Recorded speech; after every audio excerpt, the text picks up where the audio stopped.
Hello, welcome to the Royal Road School of Carmelite Prayer. We are currently studying the constitutions of the Discalced Carmelite Order written by Saint Teresa of Avila. Today we will be looking at temporal or worldly matters and fasting.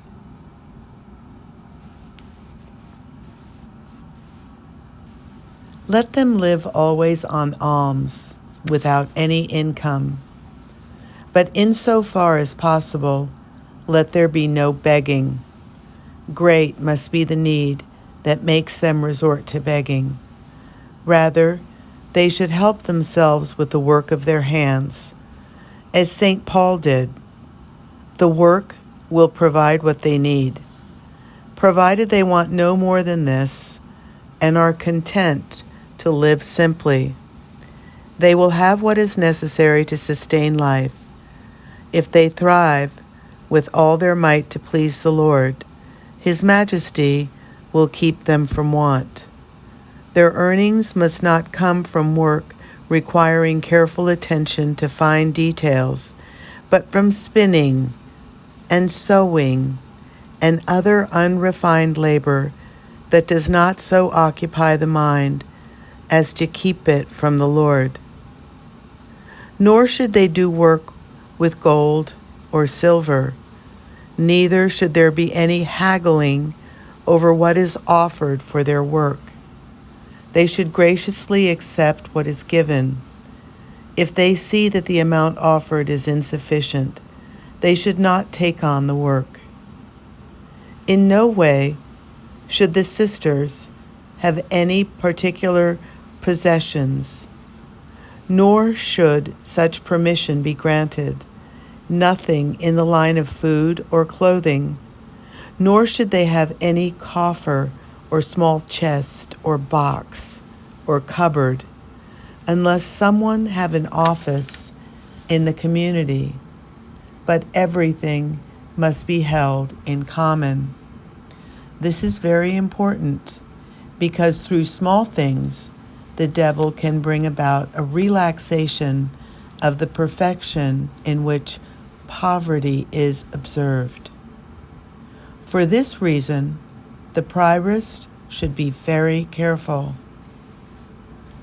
If she sees that a sister is attached to something, be it a book or a cell or anything else, she should take it from her. Amen.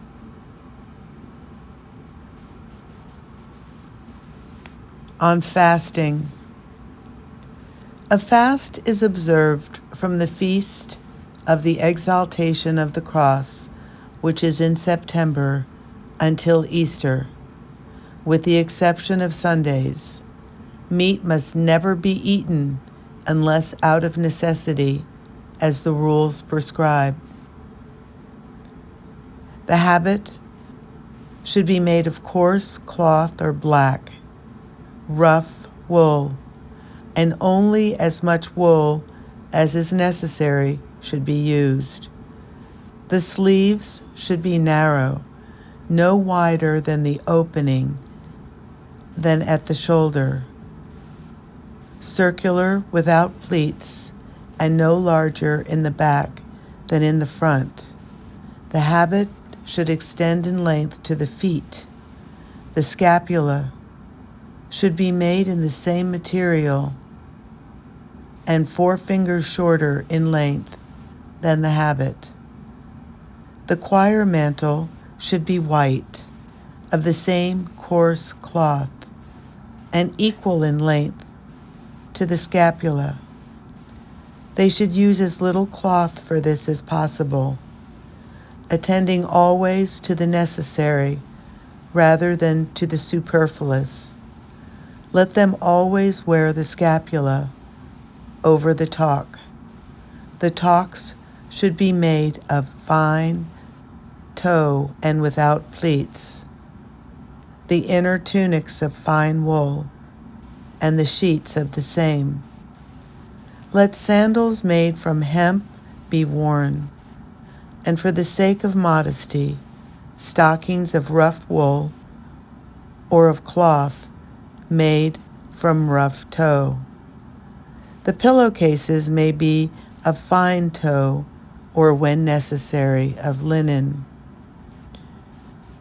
Straw-filled sacks will be used for mattresses, for it has been shown that these can be tolerated even by persons with weak health. No hangings should be used, except in cases of necessity. Hemp mattings, or, to cover a doorway, a blanket, or some rough woolen cloth, or something similar that is poor. Each nun should have her own bed. Let there be no carpeting or cushions except in the church. These are all matters of proper religious observance. They are mentioned here because the relaxation, there comes sometimes a forgetfulness of what pertains to religious life and its obligations. Colored clothing or bedding must never be used, not even something as small as a ribbon. Sheepskins should never be worn. If someone is sick, she may wear an extra garment made of the same rough wool as the habit.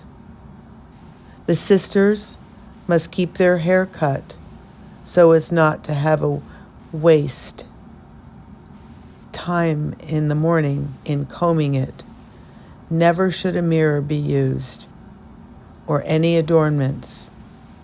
There should be complete self-forgetfulness. Amen. The next topic that we will be looking at is on the enclosure, the cloister, followed by on accepting novices.